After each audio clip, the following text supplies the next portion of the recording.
Good morning! Nandito tayo ngayon para mag-hunting.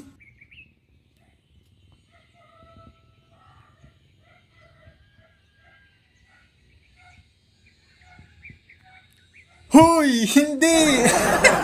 Siyempre joke lang yun. Si Actual Grind po uli at pangarap ko kay God matuto. Nandito ako sa bukid kasi nagpapaaraw at nag-uunat-unat. Bossing, masarap kasi sa katawan ang sikat ng araw dito tuwing mga mag-aalas 8 pasado. Oh ha? Oh ha?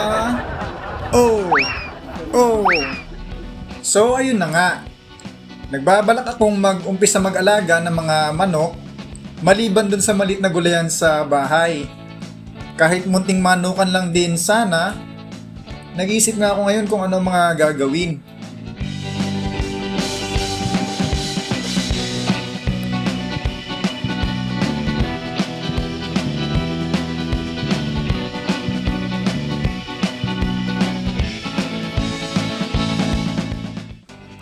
May mga ilang bagay lang ako na iniisip, gaya ng una, hindi ako maalam sa pag-aalaga ng manok ha.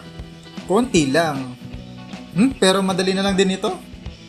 Nakapag-alaga na rin kami dati ng manok eh. Kaso nga lang, bandang uli, hinawang alaga o pet. Nung lumaki ayaw ng kainin yung alaga. Nakakaawa daw.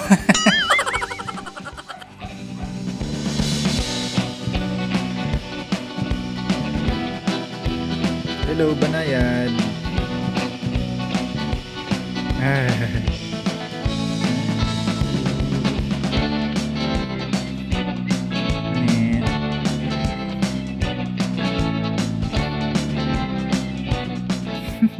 Pangalawa, wala pa akong pambili ng pampanimula.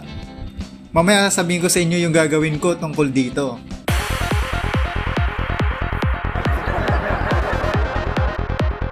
Hey! Hey!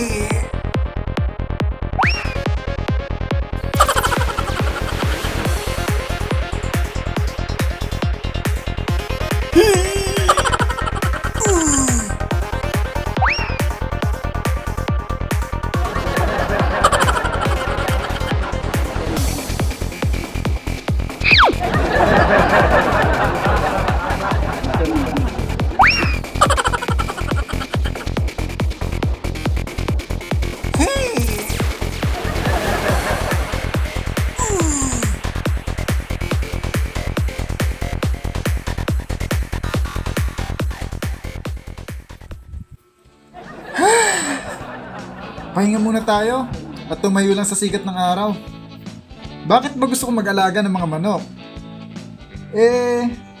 Masarap kasi tinola eh. O kaya sinampalukan, di ba? Saka, may makukunan ka ng masustansyang itlog, pampalakas o... Siyempre, gaya sa gulayan, natural na pag-aalaga din ang gagawin ko sa mga manok. Nakatira kasi kami sa bahay ng kamag-anak namin na hindi nila naasikaso. Kung gusto niyo makita yung lugar namin na naging taniman na inayos at sininop para may nakukuha na ng pang-ulam-ulam, panoorin niyo din yung video kong iyon dito sa channel. Yung sa manok, hindi tayo magpapakain ng mga feeds dyan sa kanila. Yan mo lang lumaki dyan. Halimbawa, yung native higit sa lahat, kaya gusto kong mag-alaga ng mga manok kasi nakakagigil yung mga batang manok eh. Uy! Hindi, nakakatuwa kasi tingnan yung mga malilit na manok na nagtatakbuhan, di ba? Nakakabuti sa kalasugan. Ito talaga ang pinakadahilan ko eh, kaya mag-aalaga ng mga manok. Pero pag lumaki, lulutuin syempre o kaya ibebenta ko yung sa akin. Okay, paano ako magkakaroon ng manok? Wala pa akong pera. Akong bala. Down, telescope!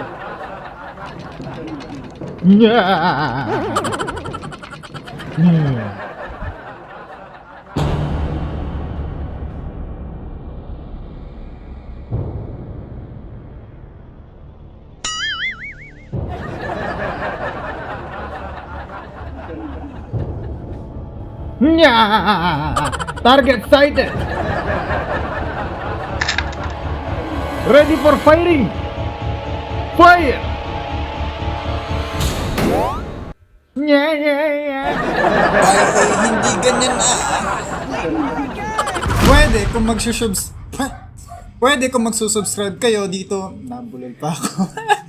Pwede kung magsusubscribe kayo dito sa channel at i-like nyo ang video na ito para naman mas mabilis ako monetize. Yun eh. Madali lang lumaki mga manok dito. Yung mga kapitbahay nga eh. Nakakatuwa yung mga alaga nilang manok. Madami. Minsan nako, pag nangitlog, may ingay. Putak! Laging sinasaway. Tapos minsan, wala silang oras yan, oo. Sabay-sabay, nagtitilaukan. Ang alam nyo, madaling araw lang tumitilaok ang mga manok. Yung mga manok dito, tanghaling tapat, mahapon, magdidilim, hating gabi. Ala, tilaukan ng tilaukan. Para hindi na ako mairita, mag-aalaga na lang din ako. Sasamahan ko na sila. Mag-aalaga na din ako! Ito isa ko pang rason eh. At least, pwede kong sakalin yung maingay kong manok. Di kasi pwede sa kapitbahay eh. Okay, ang plano ko lang muna ngayon, bali mag-iipon na lang muna ako ng pera tapos sa kapitbahay ako bibili ng mga alagain. O sa kabilang barangay na siguro ano. Mamaya niyan kasi, baka mag-angkinan pa kami ng mga alaga dito kasi magkakamukha yung kulay eh. Pangalawa, pwede rin manghiram ako o kumausap sa kapitbahay. Tapos lalagyan ng pananda yung mga manok. Ngayon, dahil galing na sa kanya o sa kanya ko kukuha, alam na kung ilan ang bilang at gaano katanda yung mga manok sa akin, di ba? Tahin ko na lang yung panimula ko. Malamang-lamang namang makakabuhay ako kasi mabait naman ako sa mga hayop eh. O kung wala talaga wala. Mag-hunting talaga tayo niyan. Di, huli ka! Ay sorry, masama pala yun. O siya, balitaan ko po kayo kung anong mangyayari sa plano kong ito. Balik na po ako sa bahay. Good morning! Leaf Hooligan!